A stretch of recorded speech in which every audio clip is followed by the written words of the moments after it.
Greetings, everyone. You've stumbled upon Esoteric Babble. Today's babbling is going to center around the Fermi Paradox. Now, the Fermi Paradox, if you're not familiar with that term, is kind of a question that develops from noticing two different things. The first thing that we could notice is that when we look out into the universe, we notice that it's pretty darn big.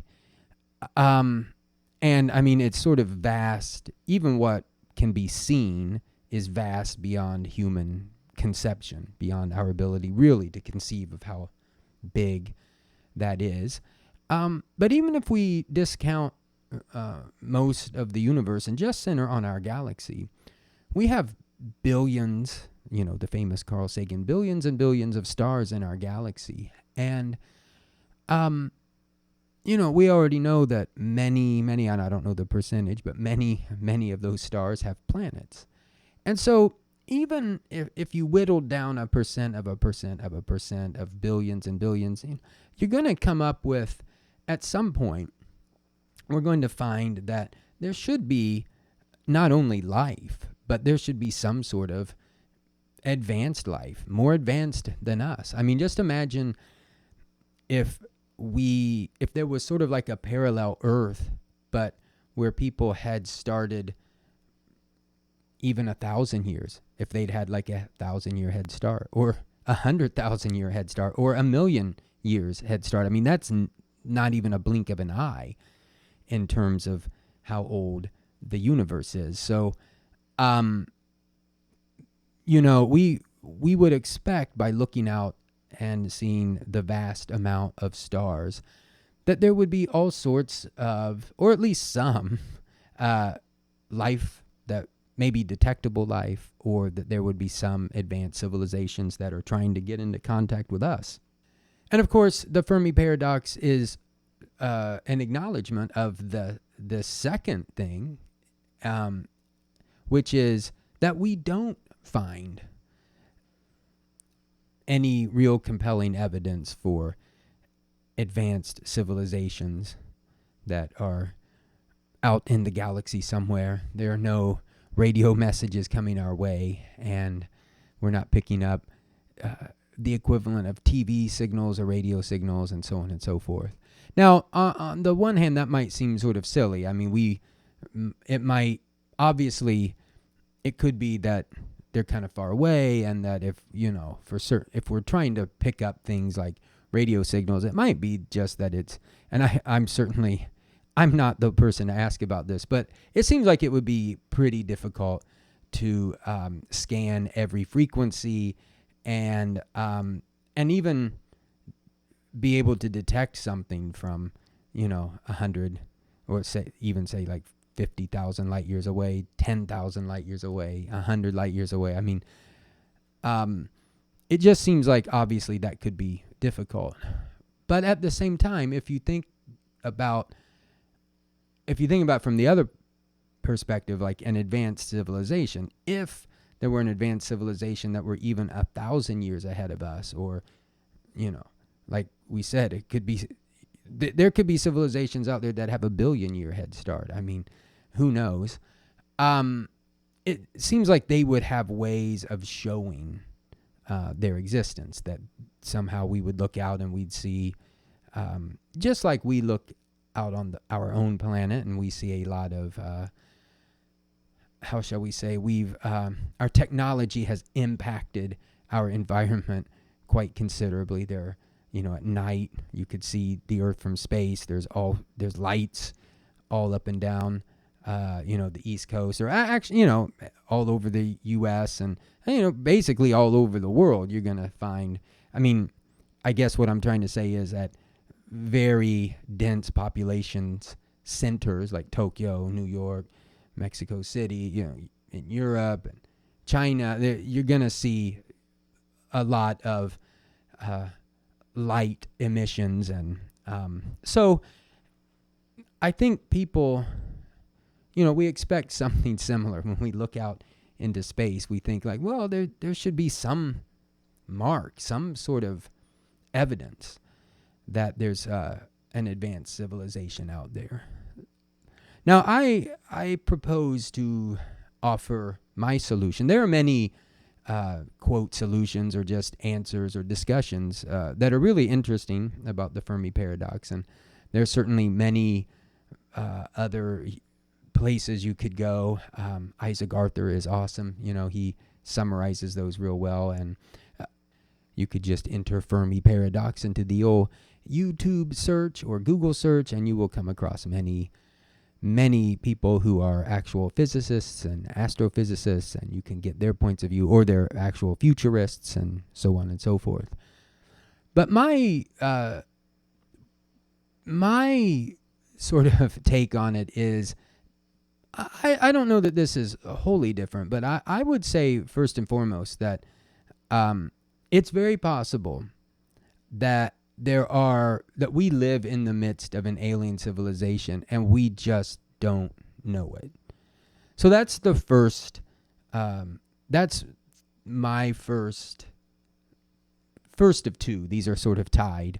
But one of them is to say that we could be surrounded by an alien civilization, much like ants live amongst people. And I don't know how cognizant they are of people. And I certainly don't think they're aware of, like, if an ant is on my, quote, property versus my neighbor's property versus the communal property of the city.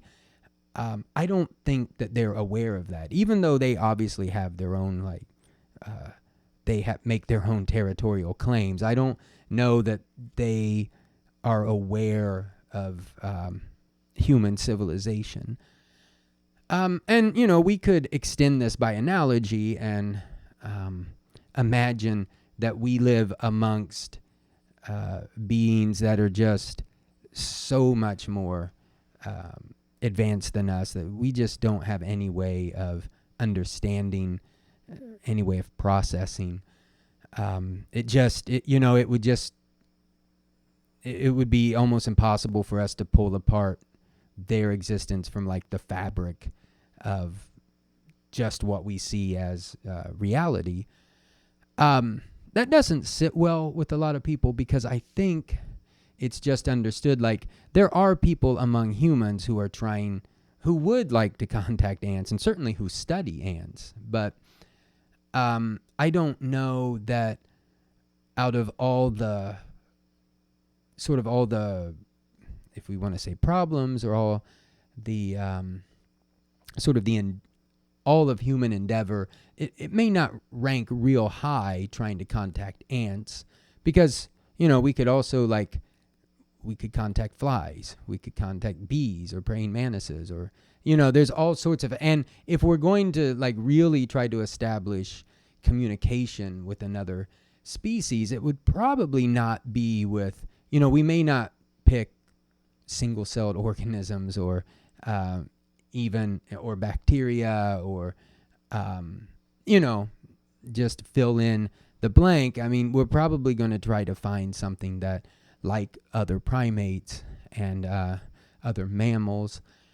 So it could be a similar situation. We could just live amongst an extremely advanced civilization, and we just have no way of really understanding it, or really, even if we are interacting with it, we don't have a way of knowing that.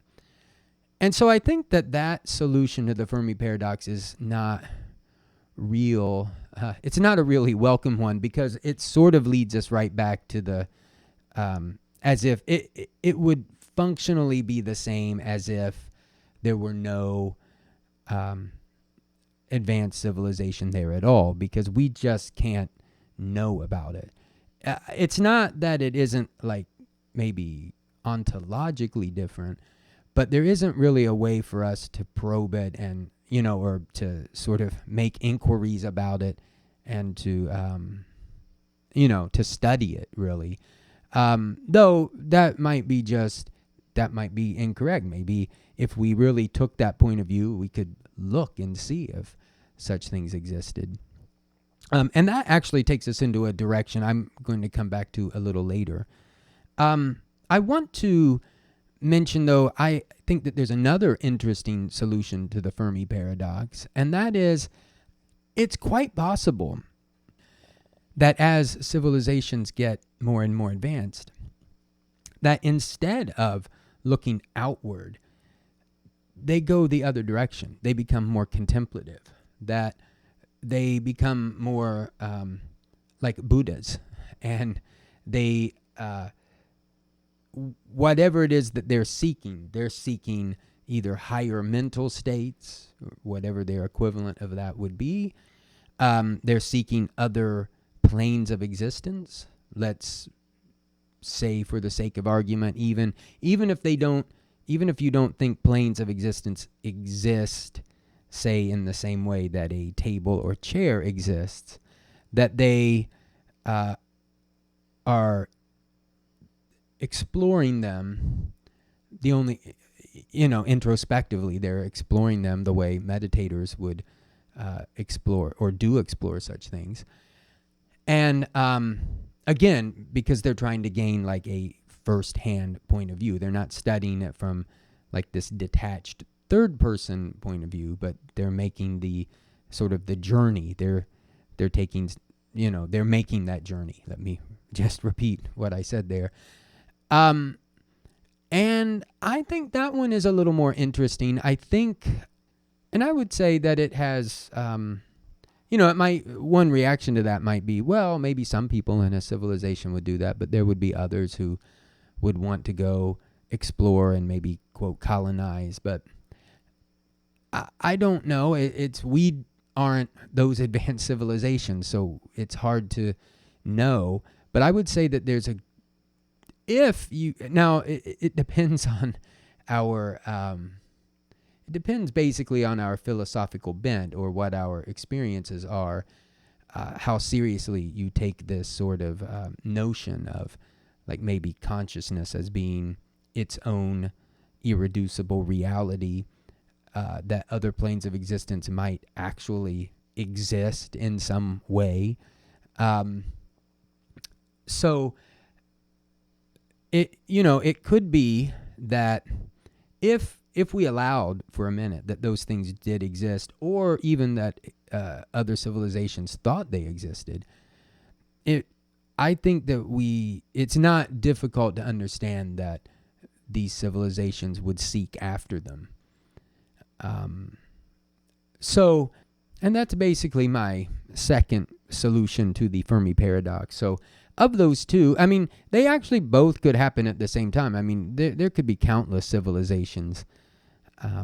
There could be civilizations at our exact level that maybe they're on the other side of the galaxy. How would we even know that they existed? I mean, they're, tens of thousands of light years away, and there's a lot of stuff in the way between us and them. So, that could certainly be the case. It could also be the case at the same time that there's another very advanced civilization, but it's gone very inward, kind of, it's taken, I don't want to necessarily say a spiritual path, but it's taken this inward journey, seeking out higher mental states and other planes of existence, or maybe just studying consciousness. And especially if consciousness, again, if you were even to allow it as a possibility that consciousness is something that exists as its own irreducible reality or phenomenon, that it would be something worth exploring. And then that could still all happen while there is some mega advanced civilization that we just have no way of knowing it exists, and be no way for us really to interact with it. I think that's been a little while since I've read Carl Sagan's Cosmos, but I think that was something that was discussed, that the civilization that we ended up contacting mentioned that actually there's these, I don't know if you want to call them wormholes, but anyway, the way people were traveling, that had been built by some other civilization that they didn't know about, or that they had no first-hand contact with. Now, I guess the last thing that I want to say, open up for discussion, And I am genuinely interested. I mean, I'm very interested in what people have to say about this of all. There were years where I was an extremely hardcore materialist. So a lot of what I'm saying I would have sort of found laughable. So I am interested in what people have to say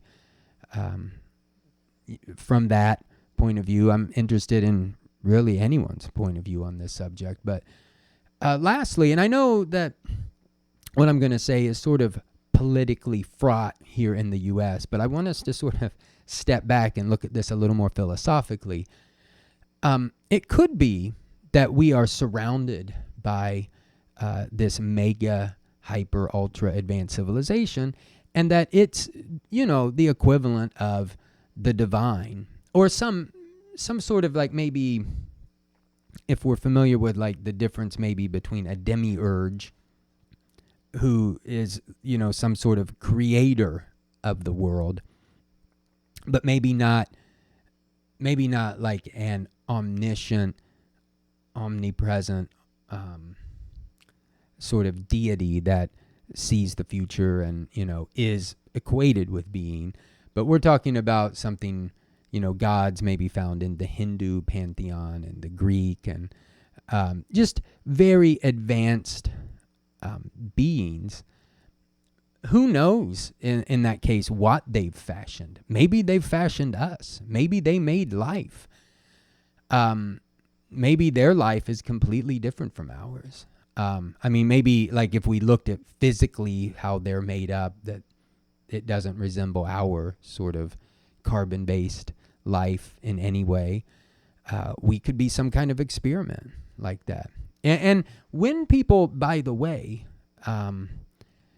talk about us being in a simulation, it's not really any different. I do find here where there's definitely a bias, and it's not altogether unwarranted, but that we find a bias towards certain like technological, we privilege certain technological sort of explanations that we have no way of knowing. I mean, there's absolutely no more evidence that we live in a simulation than we are, sort of characters in the dream of a god or something. So, but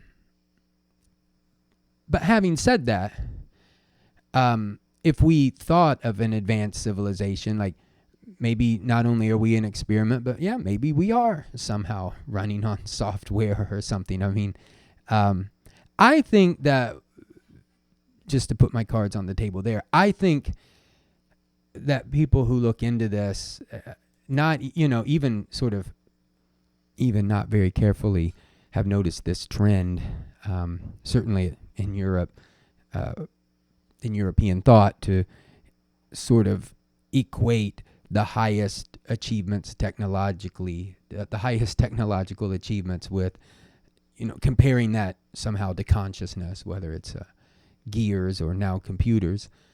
But I want to bring this up because I do think there's another interesting kind of question, and that is, if we do believe, and I certainly do at this point in time believe, that consciousness is its own irreducible phenomenon, that doesn't mean that it can't inhabit a computer or any other sort of device. I would side with basically the Buddha and say that when causes and conditions are right, that consciousness will arise.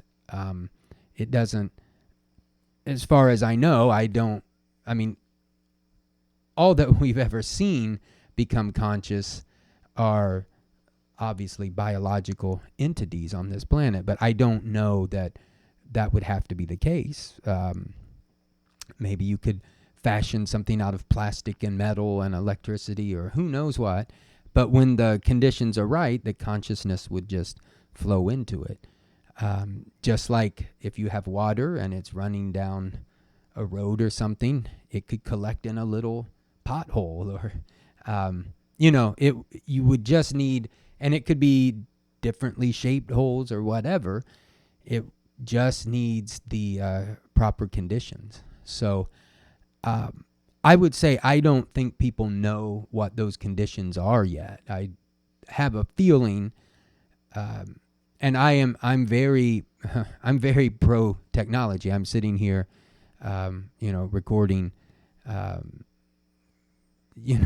I'm able to record in a way that when I was young, I thought this would be magic. Going back to thinking about a 4-track tape recorder, but the main point about that is, I think that no matter what your view is on technology and sort of simulations, that there can be room in there for, it doesn't have to be room, and doesn't mean anyone has to take this point of view, but you can also have this notion of consciousness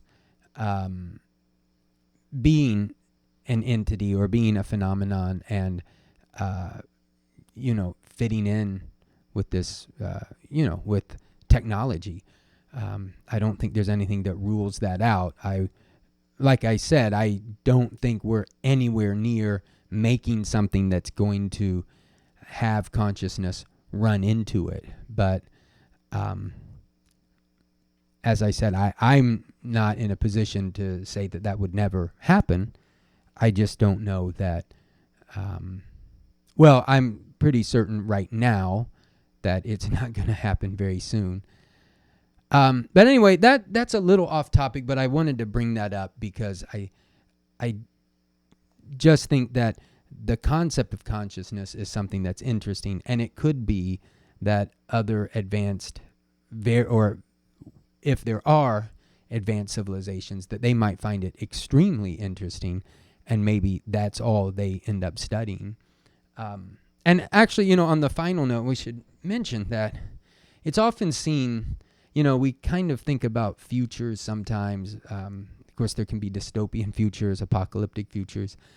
But you'd have to imagine that some civilization would probably get to a point where it would be that, quote, post-scarcity, and they would, beings would all be sort of free from hunger and, pestilence and just sickness, and just basically not be oppressed. I mean, it could be fanciful thinking, but if there are going to be, who knows, even millions of civilizations or even thousands, you would think that a couple of them might end up that way, and maybe many would.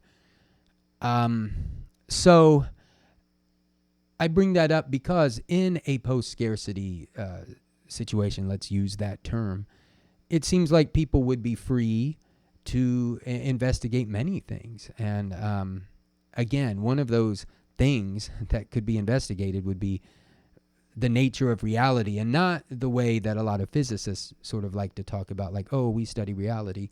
Not in like this, oh, we're going to try to zero in on like these little tiny things that, when they come together, they make these bigger objects. But again, I would mention Donald Hoffman's work on how consciousness is, or our perception, it has not been sort of selected to be something that finds the truth, but it's sort of been selected for something that can help improve reproduction.